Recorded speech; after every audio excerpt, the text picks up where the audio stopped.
Hello, hello. Good evening, everyone. I'd like to welcome you to the S. Walden Miller Black Luminaries in Neuropsychology interview series. In case you don't know me, I'm Dr. Kendra Anderson, and I am the secretary for SBN. And we'd like to thank you so much for joining us for our next to last interview. It's really meant a lot to us that everyone's been so excited about the series, and so we just want to thank you again for being so supportive. So if this is your first time joining us, I always like to remind people that this series was created with the primary goal of illuminating the stories of Black innovators in neuropsychology. As I said before, this is our next to last interview, which makes me so sad.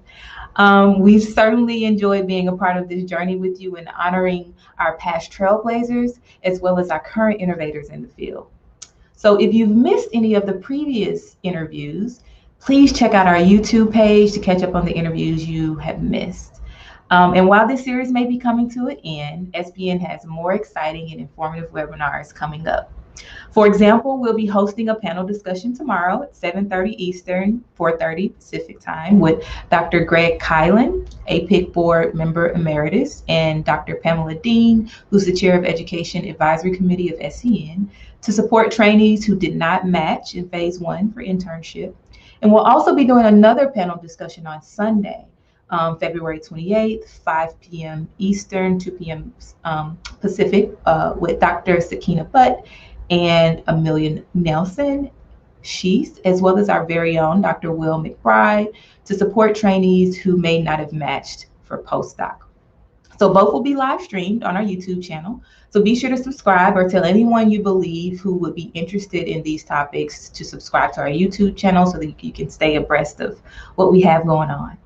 Okay, so today for our Ancestor Spotlight, I usually try to keep it brief, but this woman was so phenomenal. We did an extended bio on her. So today we'll be highlighting Dr. Olivia Juliet Hooker in our Ancestor Spotlight for today. So Dr. Hooker was born February 12, 1915, and she was an American psychologist and professor. One of 5 children, Dr. Hooker was born in Muskogee, Oklahoma, to Samuel Hooker and Anita Hooker. She was one of the last known survivors of the Tulsa Race Massacre of 1921.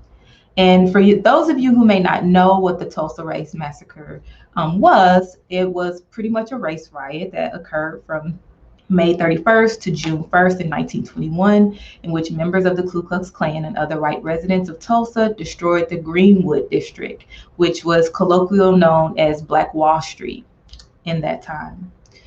In 1997, Hooker and other survivors of the massacre founded the Tulsa Race Riot Commission to investigate the massacre and its aftermath and to seek reparations. After the riots, her family moved to Topeka, Kansas, and then to Columbus, Ohio, where she earned her Bachelor's of Arts in 1937 from the Ohio State University, and then afterwards taught 3rd grade.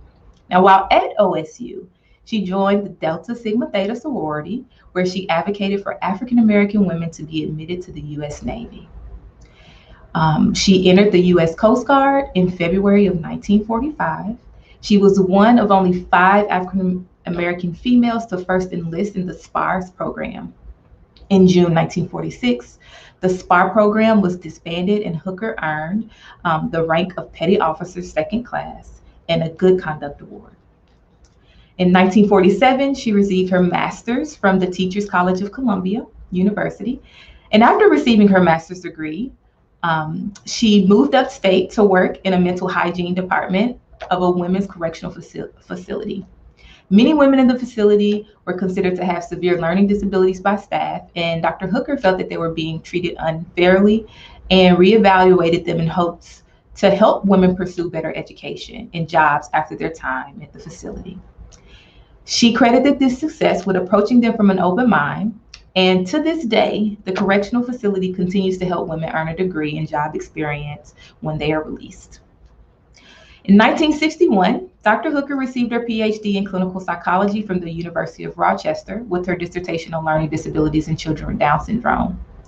And in 1963, she joined the Fordham University as a senior clinical lecturer and an APA honors psychology professor. and eventually she served as an associate professor until 1985. Dr. Hooker was one of the founders of American Psychological Association's Division 33, Intellectual and Developmental Disabilities, and was later honored by the Association for her work with children.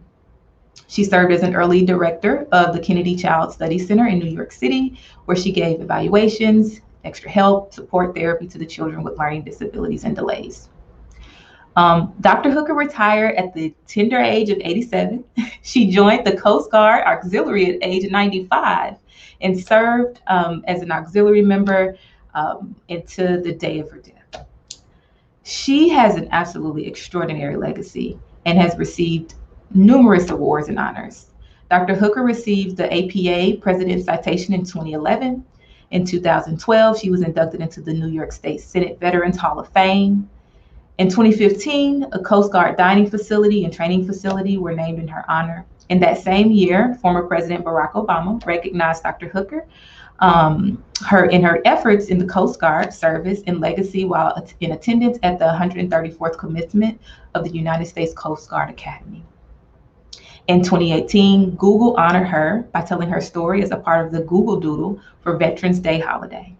Dr. Hooker died of natural causes in her home in White Plains, New York on November 21st, 2018 at the age of 103. Please join me in honoring Dr. Olivia Juliet Hooker. Certainly an extraordinary woman.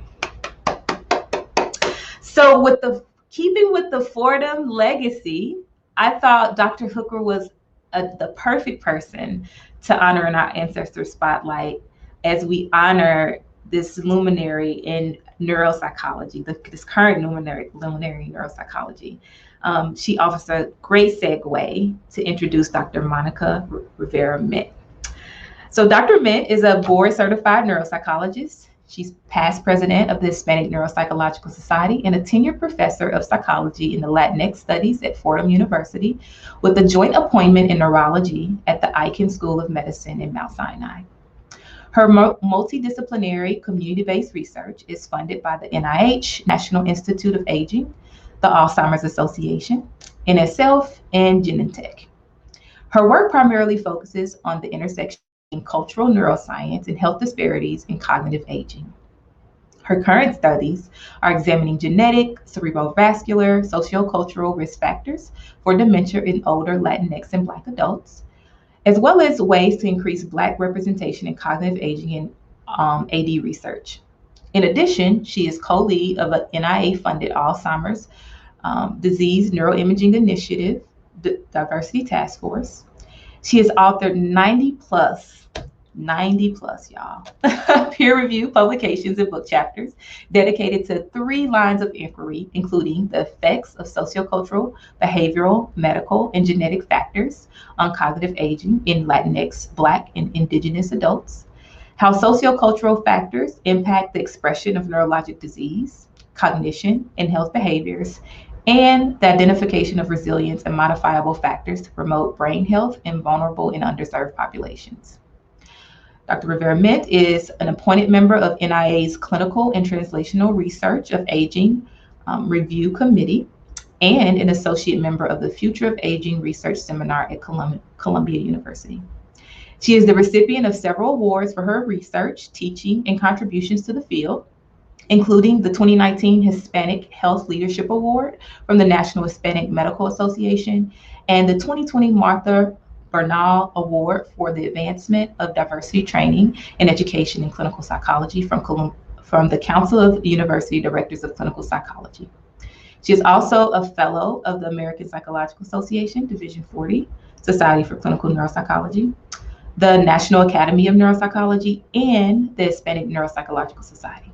In her spare time, she enjoys surfing all over the US and Latin America with her husband and 2 sons. So without further ado, please join me in welcoming Dr. Mindt to the Black Luminary series. Hi, so nice to see you this evening. Thank you for joining us. Thank you, Kendra. Thank you for having me here. It's such an honor to be part of this amazing series. I'm so thrilled and just delighted. Thank you so much. And this is also my new favorite show. So thank you. Thank you. I wanted to usually we don't take that long honoring our ancestors, but Dr. Hooker and that Fordham connection, I just wanted to make sure we did justice to that. So thank you for all the information you provided for that. So if you've been watching, I really love to start at the beginning. But before I do start, I when I first actually got a chance to meet you in person, it was at I believe it was HNS's first conference at INS. Mm-hmm. And you came in with so much energy. You were like, yeah, we got the Insta, and yeah, we have the Twitter going. And you were like, HNS is going to be lit. And I said, I am in the right place. This is where I need to be. Can you tell us a little bit about, where you came from? And it sensed this incredible energy from you. Can you tell us about your roots and where you came from and how that influences you today? Thank you, Kendra. Sure. So let's see. So starting at the beginning. Yeah. So I was born and raised in Southern California. I'm Afro-Caribbean. My father is Black and is from Puerto Rico.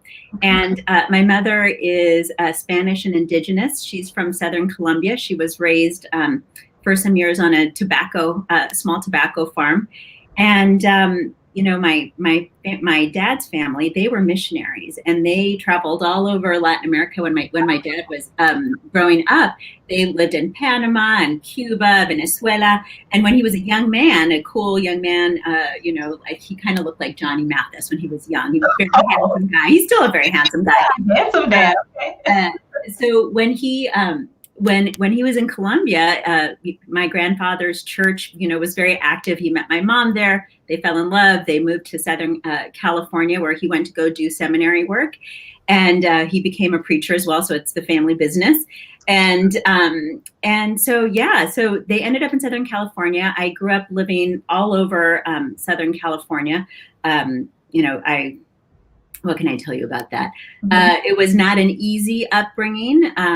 We moved around a lot. We were not financially stable, not always housed stably. I think I was probably around 12 or 13 years old when I got my first job. My first job was actually picking strawberries, getting in a bus and picking strawberries. My second job was selling carnations on the side of the road to the Puente Hills Mall on-ramp. And I started working close to full time during high school to help support my family. Wow. Yeah. What else can I tell you? So it was a challenging upbringing. My mother worked as a waitress. She worked very hard to keep us, safe and fed. And I think growing up, there were lots of things about growing up that were very impactful. But I think one of them, and I want to call out, I'm the oldest of 4 kids as well. But my mother working so hard, having that tremendous work ethic was very impactful to me. And I think growing up also not having stable insurance and worrying about other, issues really had an impact on me. We were one of those families who ended up, getting a lot of care at the ER and, had, those kinds of experiences. And at the same time, even though I again, went to many different schools, one thing that was always kind of a consistent thing for me is I really loved science. Mm-hmm. I just love science. When I was, I think in the 3rd grade, I found a book about George Washington Carver and all the cool things you could do with peanuts. And that kind of blew my mind and got me interested in science. I don't know why that was, but that was very impactful. And so I pursued, science and psychology as an undergrad.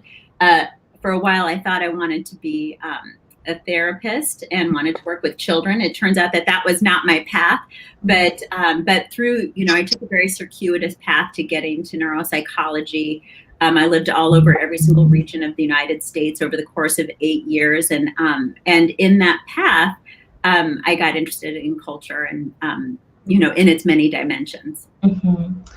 Wow, so much to unpack there. I don't know if people knew that, you have this Afro-Caribbean lineage. And it certainly sounds, you bring up a couple of points that I think people from, these diverse backgrounds have to cope with in terms of coming from a disadvantaged background, and that incredible resilience that you have to navigate through different structures, social structures, to make it to where you are now. And then the second thing you talked about is how your path to neuropsychology wasn't a straight path. Can you tell us a little bit? I think people really need to hear that. Can you tell us a little bit about that path and how you found your way to neuropsychology? Sure. So, starting with your first point, Kendra, this idea, I think, of resilience really served me well, to be willing to take chances and explore things. I wasn't afraid of that, and going into situations that sometimes made me feel challenged and kind of stretched me. And so I got interested in the idea of pursuing. You're going to laugh because it sounds, again, a little bit circuitous, but I got interested in neuropsychology, or just really the idea of brain behavior relationships, when I was living in North Carolina. So I lived in the South for a few years, and one of the best experiences of my life. And when I was there, I worked as a case manager and a child and family therapist. And I went all over the state, and I worked with kids and families who had severe emotional problems, and some of the kids that similar to what Dr. Olivia Hooker, were intellectual disabilities and all these different challenges, and that got me really interested in the idea of brain behavior relationships and what was going on with these kids. And at the same time, it also started making me think about cultural issues, because I was going all over the state, from, actually out of the state, from Virginia Beach all the way down to Charlotte, from the Appalachian Mountains to, the coast. And I started seeing lots of poverty, the kind of poverty I'd never seen before, and other kind of cultural issues that made me start thinking about these kind of relationships between poverty and ethnocultural status and these other things. And by the time I was done living in North Carolina, I decided I was ready to pursue, neuropsychology and clinical psychology, and I went to grad school from there. Wow. How did your experience as kind of this case manager and working with children, how does that continue to shape your work now? Because now you're more like older adults, right? So does any part of that experience continue to influence, your research and your work now?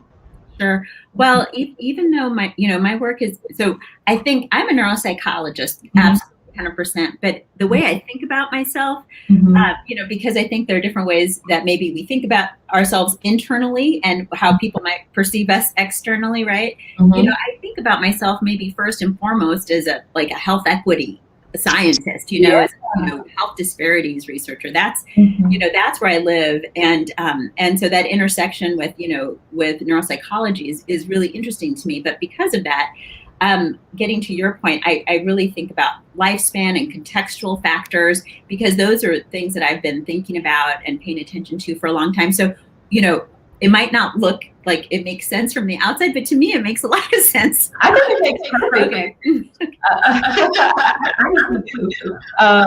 Thank you for kind of leading us along that journey and really being transparent about, you don't have to have.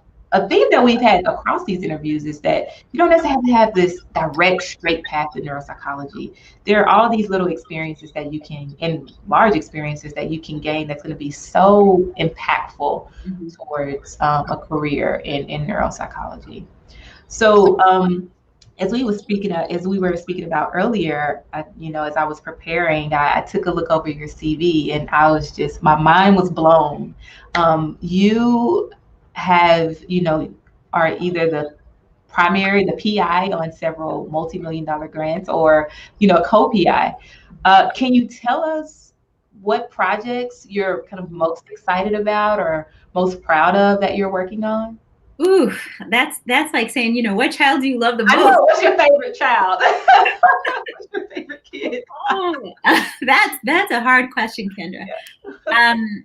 Well, first of all, just in terms of process, I love team science. Yeah, I love working together and, these multidisciplinary teams. I find it really, intellectually exciting, and where, you're able to break new ground. And so studies that have really brought that piece in, and I guess I've sought that out as my career has evolved, has been very satisfying to me. So let's see. Locally right now, I'm really excited about kind of these two threads that are emerging in my work that you mentioned earlier. So locally, we have this study. I have an R01 here in New York City looking at what you mentioned earlier, looking at genetic, cardiovascular, and sociocultural, correlates of cognitive aging in middle age and older adults. So, starting like at the age of 50 on up.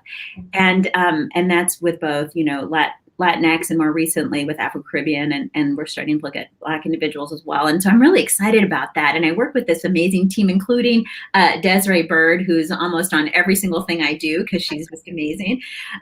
So that's a really exciting project. And it's been hard in the COVID era because we haven't been able to see our participants in person, which has been very hard, especially since my work is community-based. So I got really lucky when I started doing my research at Mount Sinai, because I got trained in how to do community-based participatory research. Mm-hmm. And so, being able to work in the community and have those close ties, I'm on a couple of boards, in Harlem. So I live and work in Harlem. I, sent my kids to public school in Harlem. I'm a community member, a researcher. And so I have lots of close ties. And so it's been really hard to not see my people, up close and personal.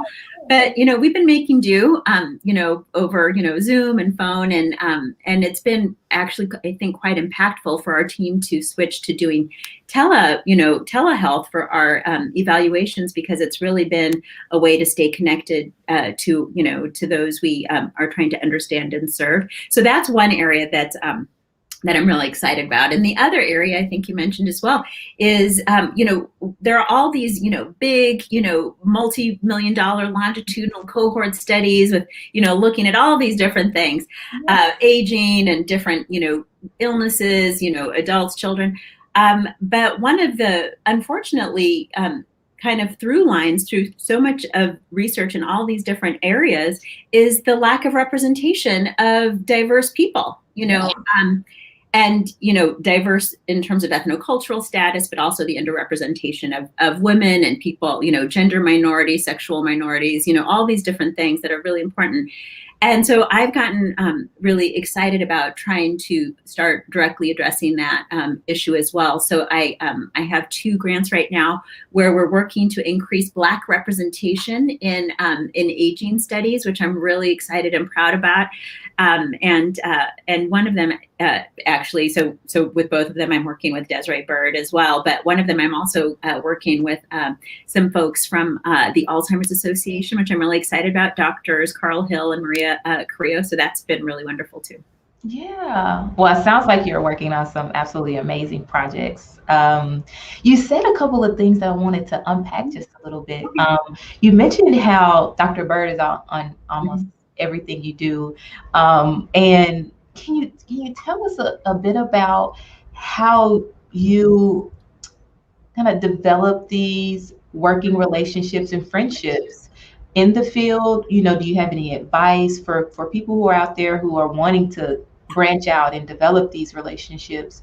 Did it just occur naturally, or is there any advice you can give for that process? Sure.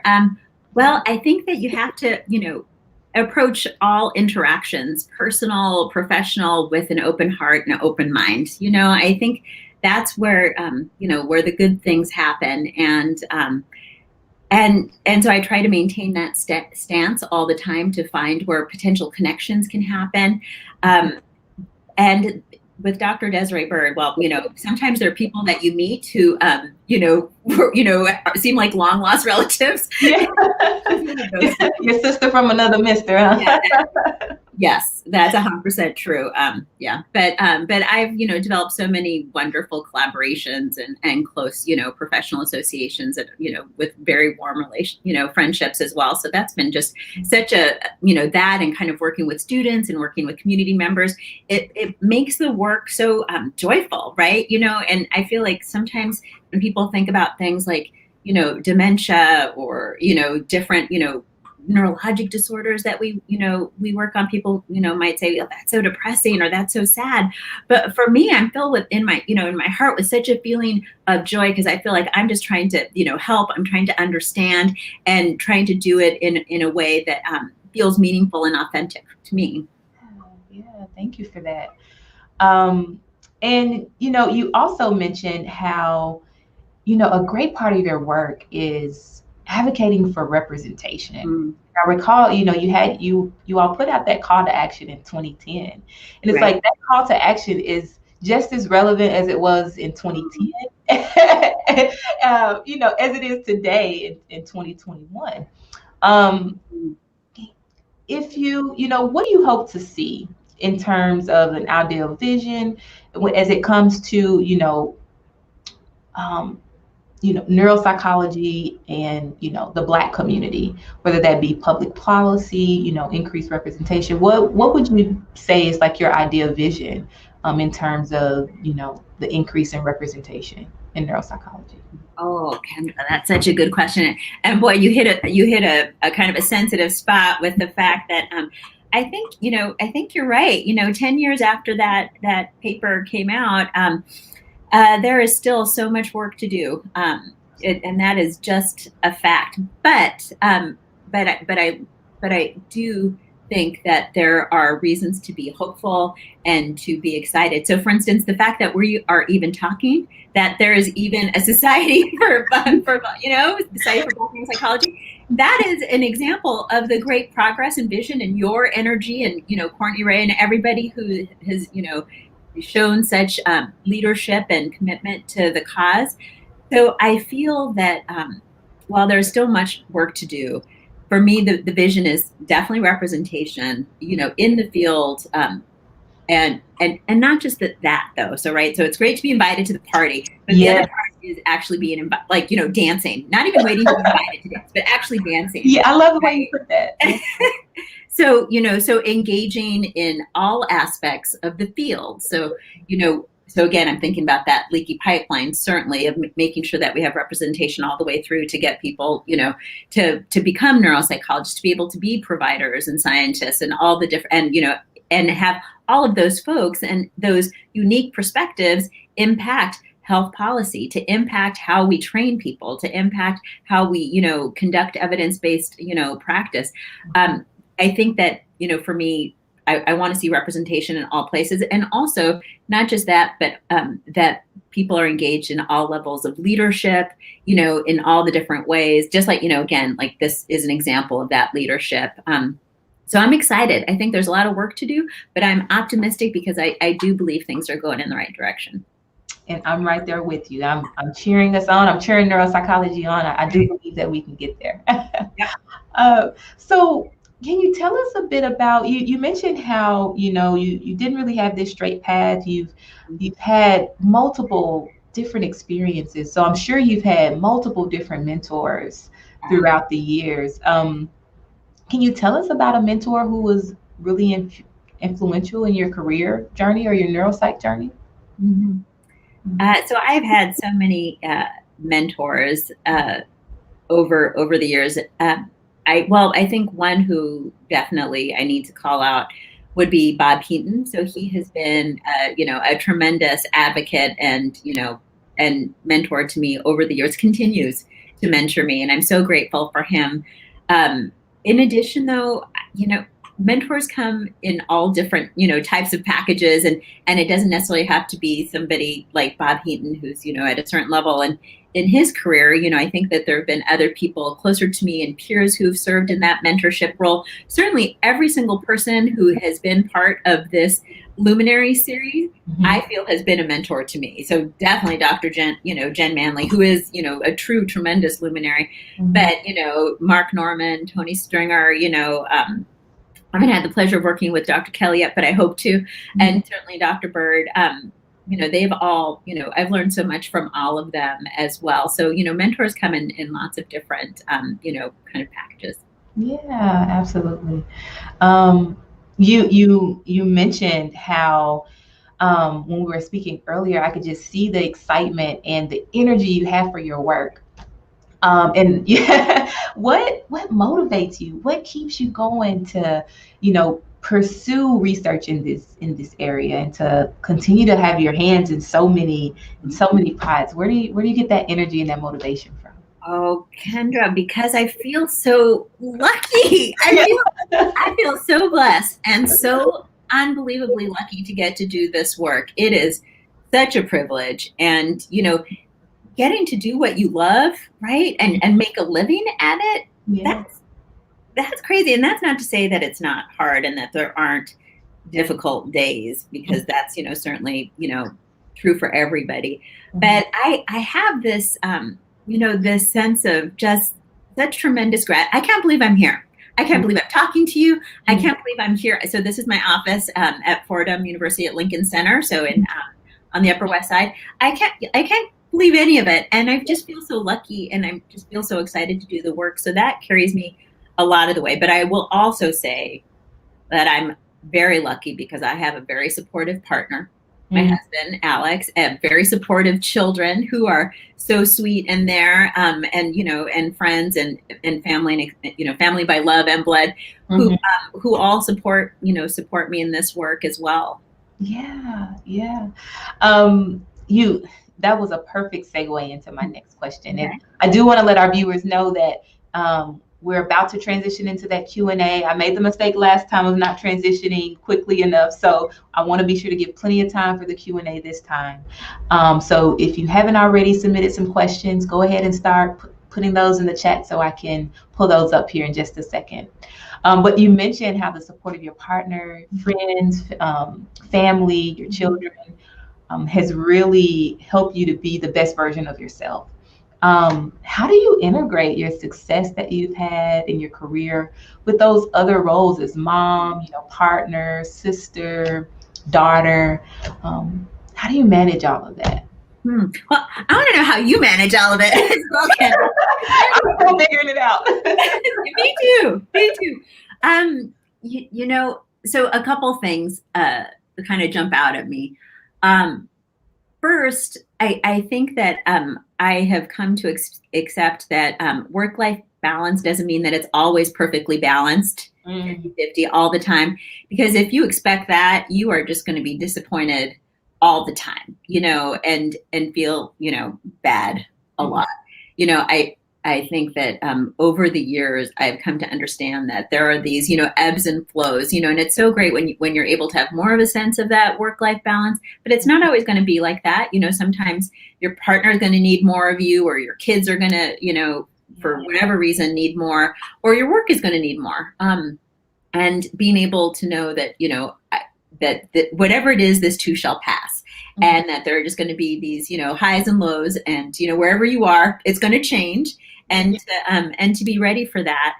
The other thing is also that idea of work-life balance. I've tried to be better about it in the last several years, because I think that when I started my career, I did an exceptionally poor job of it. And while I feel like as I've grown, aged, matured, I've been able to find more balance and more joy in the work. When I started out, I feel like I was more motivated probably in some ways by fear and anxiety, and just always feeling, I don't know, kind of, I feel like part of being, I don't know, some of the experiences I've had, and maybe being a person who, multiracial, kind of sometimes not feeling like I kind of fit anywhere very well. Sometimes I joke I'm like a black, brown unicorn. But from that, kind of this sense of maybe imposter syndrome, or I don't know if shame is the right word, but always feeling like I got to do more, or, I got to work so much harder, to just, to make it happen, and feeling so scared about that I would say that in literally the first 10 years of my career, I worked at a pace that was really brutal, and I did not take good care of myself. And, and I would, we didn't have a nanny for my kids. It was my husband and me and my mother, when she to New York, take caring for our kids ourselves. And it was really intense. And I would, work all day, be with the kids, and then, work at night when they would be asleep at all hours. And I didn't make time for my own health and wellness and mental health.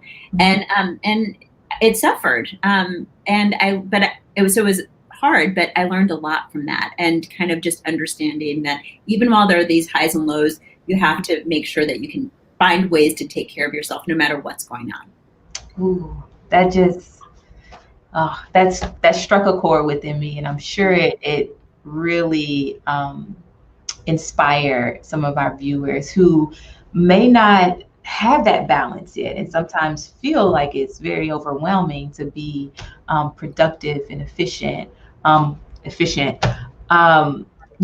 you mentioned something that Dr. Manley actually mentioned in her interview to a certain extent of, being biracial or multiracial and not really feeling like you fit anywhere, or being the only whatever, in your class, and being motivated by that fear. And the mantra, I think, is even, promoted in our own community, is that you have to work twice as hard as everyone else to make it. Yep. How were you able to evolve and, change that perspective over time? So real? Yeah, real. Real. Okay. Real.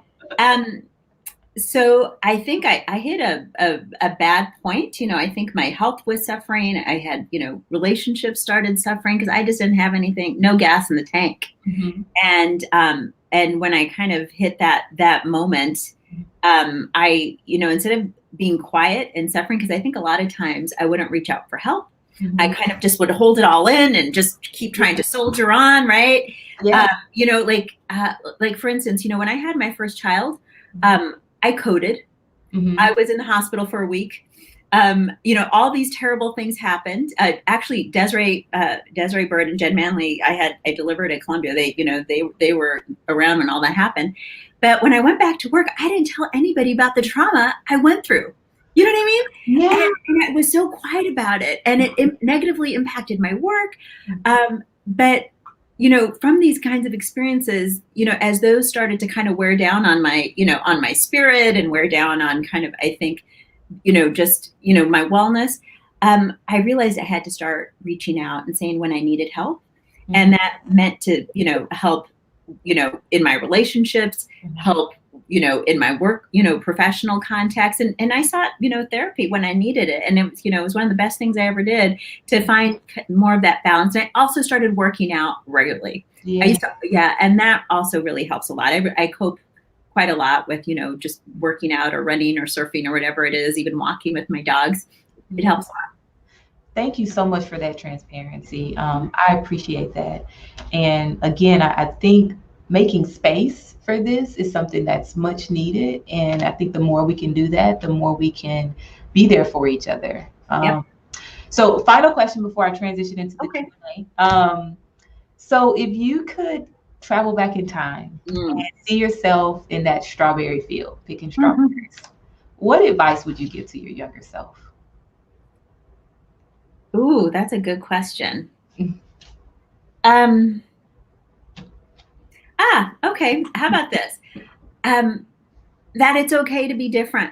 In fact, it turns out that being different is now my superpower, and being different is your superpower. Yeah, superpower. Right? Like whatever it is about us that makes us different is what ends up being that thing that can help, create breakthroughs, right? In the way we think about things, the way we see things. And now more than ever, I feel like that's so important. And I wish, I had known that, growing up, that, I don't feel there was a lot of space for that, and I wish somebody had told me that. or that I could have gone back in time and told myself. Yes, thank you. Yes, diversity breeds innovation. So yes, excellent advice. Okay, now I'm gonna see what questions we have.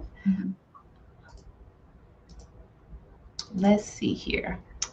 We have one from Dr. Ray. So you mentioned public policy changes that need to happen. If you had to prioritize, which types of policy do you think are the most important to focus on first?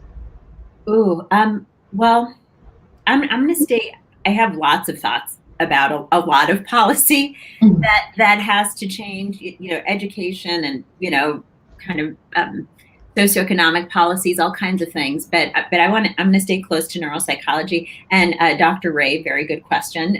Thanks for not throwing me a softball. But I think one of the issues is access, right? I get so many questions and referrals about how can I access neuropsychological services or even like mental health services. And it is shameful that it is so hard for people. And I love, so for those of you who don't know me, my native habitat is Twitter in terms of social media. And one person who I met through HNS, Annie Reyes, on her Twitter page, it says something like neuropsychology is not a luxury service.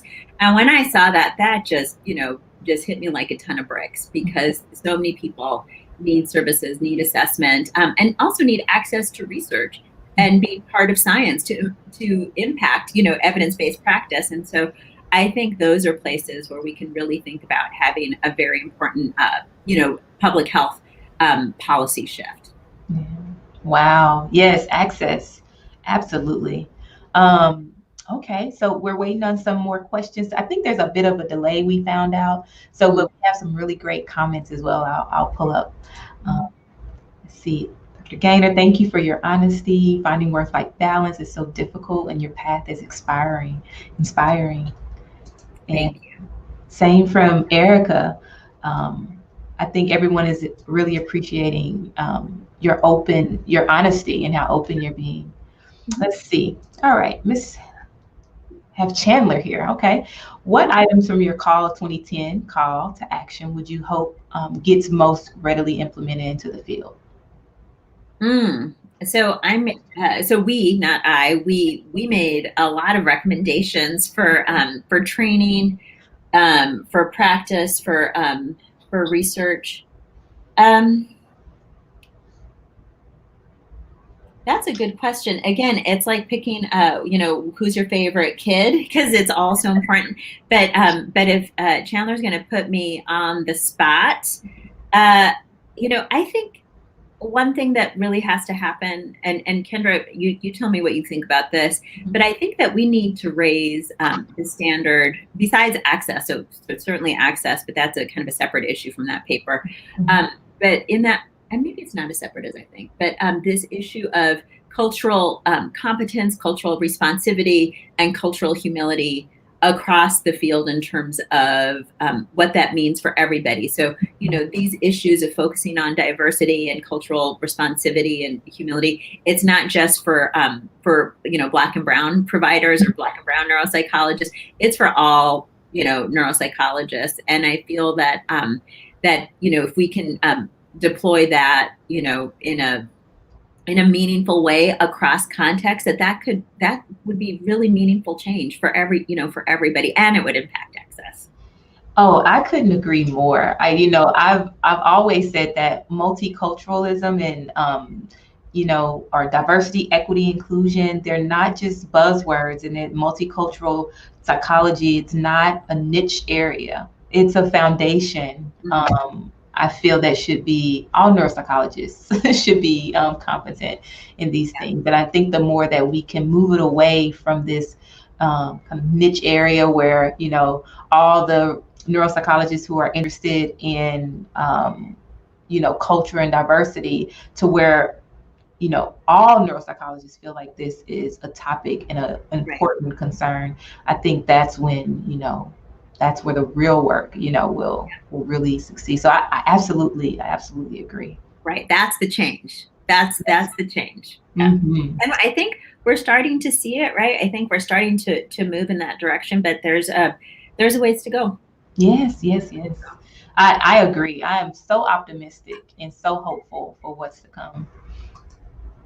All right, let's see. Emily Morris, thank you for your amazing transparency and how this journey can be so challenging. What can we as students and trainees do to further our goals of representation and equity in neuropsych? I happen to know, so in all transparency, I know Emily Morris. She's a former student of mine. She did her master's at Fordham University, and she's amazing. She's now working with Laura Zahodny in that group at University of Michigan. Oh.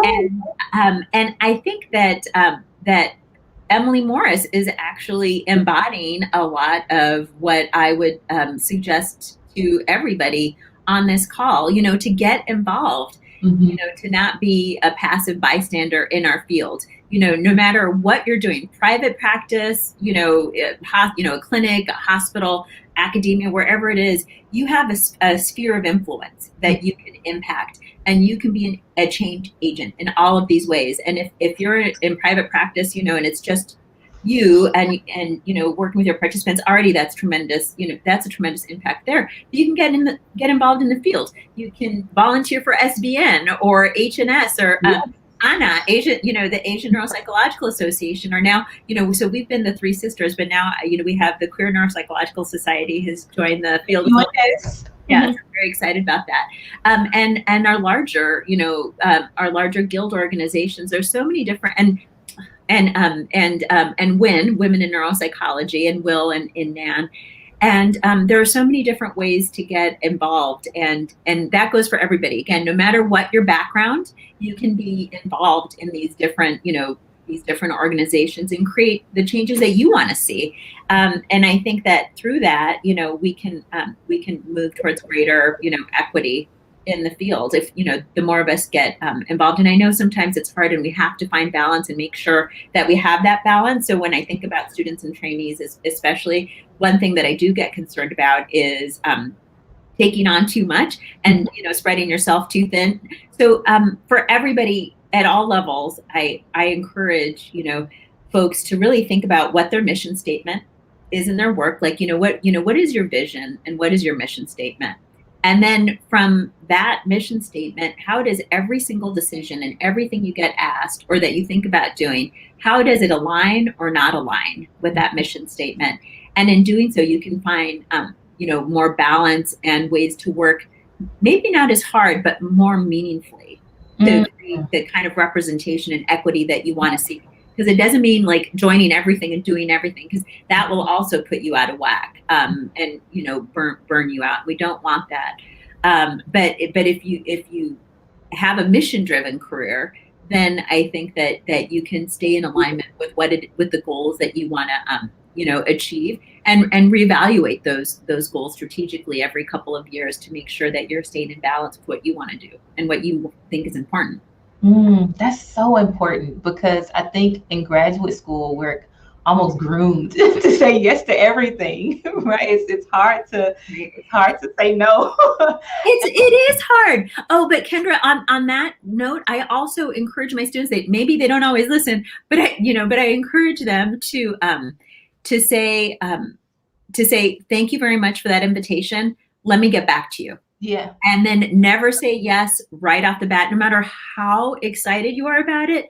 Give it at least 24 hours and maybe consult with at least one other person, just to make sure that you do that mission check-in, to make sure it really is what you want to do at this time. And if you can't do it, then it's okay to say, I'm very interested, can't do it right now, but here are 3, people who might be good fit. Oh, that's excellent advice. I love that. And something I'm definitely going to start incorporating for me is move in a meaningful way that's in line with your vision. Love it. Okay, let's see. Corinne Gilday, thank you for being so inspiring and real. Very refreshing. In addition to access for patients, in your opinion, how can we create more access in becoming a neuropsychologist? How can we create more access? Corinne, so is this is this about like in clinical work? So I guess, did she provide some additional information? Oh, not yet. Maybe. So Kendra, you keep an eye out, please, and see if she provides more information. But I think, so how do we create more access? Oh, I can tell you some of the things I've done. So you can create more access by, do a 360 evaluation of what you do in your daily life, in your work, right? So for me, I do lots of different things, right? So I do research, I teach, I mentor, and I'm involved in the community.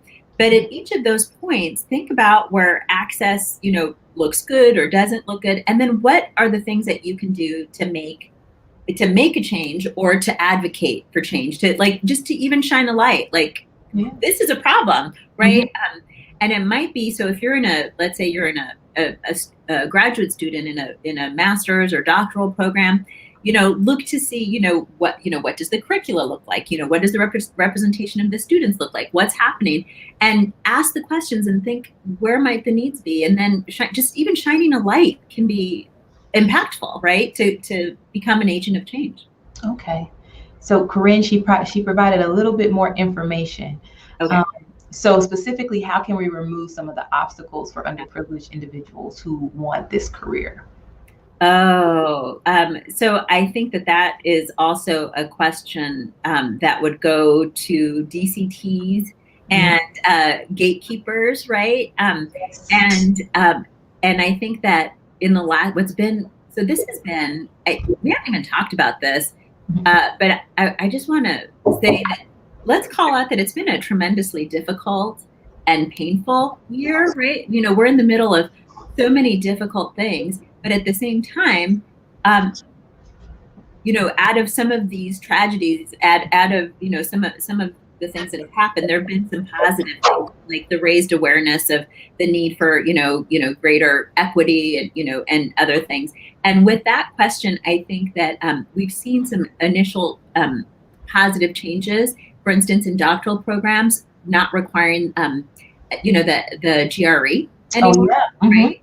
So I think that's an opportunity for change. And I also think, so this was in our doctoral program here at Fordham University, this was the first year we did all, remote, Zoom-based interviews.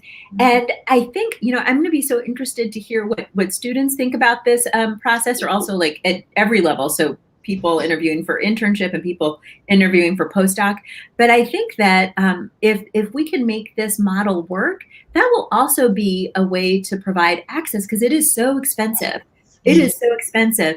And I think that if we can, reduce those types of financial burdens to applying for these different programs, for getting through these programs, and also, gatekeepers, thinking about your requirements and what is meaningful in those requirements, maybe, having, opportunities to do research or other meaningful work and life experiences should count for a whole lot more than it does right now when we review people's records. And I think there are lots of ways to think about how we can open up the doors for people who come from disadvantaged or underprivileged backgrounds. And a lot of it has to do, and I think many people don't realize that they're gatekeepers, right? But you are. And so you need to think about all the things that you take for granted, like, oh, this is just the way we do it. This is just the way we do it.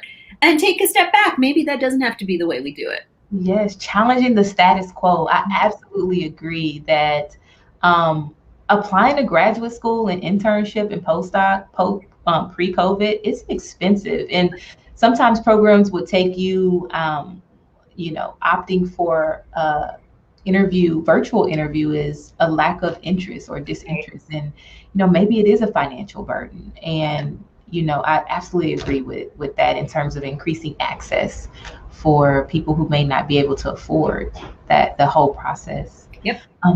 Okay, looks like we have time for a couple more questions. Let's see.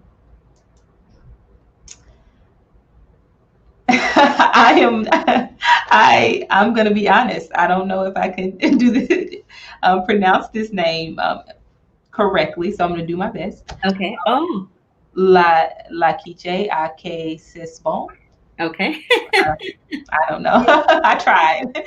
How do you overcome imposter syndrome? So that makes it sound like you do it and then it's done, that question. And I think that it's a process that we're always overcoming. And I think that this is something that people of it, with any kind of diverse background, as women or, as, gender minorities or, certainly people, individuals, of Black, African-American background, others, I think it's a process. And sometimes you might think that you have gotten over it, and then something will happen to bring you right back to it. Mm-hmm. And it's a lot of being mindful and recentering, right? And having, I think, time to reflect on things so that you don't get pulled under that undertow, of imposter syndrome, because it's really easy to have that happen and kind of, second guess yourself a lot. And so I think it's a lot of mindfulness, and also reaching out, not suffering alone, reaching out and talking to others and doing reality checks and sharing your vulnerabilities with your peers or your mentors to get that input. Yeah, yes. Common theme throughout our conversation, reaching out, building that support network. Yeah. All right. I think our last question will be from Miss Annie Reyes. Oh, hey. How do we navigate and address the anti-Black and Latinx communities? As an Afro-Latina, this has been a constant issue I've been having to address. Ooh, I know. Eddie came with a... Yeah, all right. Also, not a softball. I love it. I think about this so much. And I think that people assume erroneously that because we're talking about a different ethnocultural group, but they are a minoritized group, that they don't hold these kinds of racist attitudes, but that's not true. And there is a lot of anti-Blackness in Latinx communities, and I'll say, I had such an experience actually, growing up. Growing up in the field, I had never seen a Black neuropsychologist.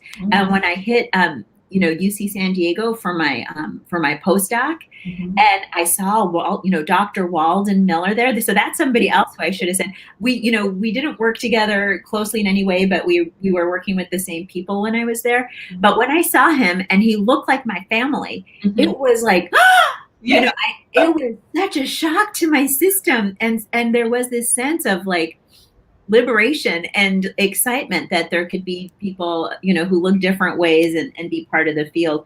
And so I think that, but anyway, so back to Annie's question, I think that we have to be open about it and talk about it and acknowledge it, because those hierarchies and those color hierarchies also exist in the Latinx community. And I also want to acknowledge that, we're all part of the same terrible racialized, system in all of the Americas and, in other parts of the world. But, and so it's North America, it's Central America, it's South America, the Caribbean, and we all have that oppression. And it's not just a pathology of certain people.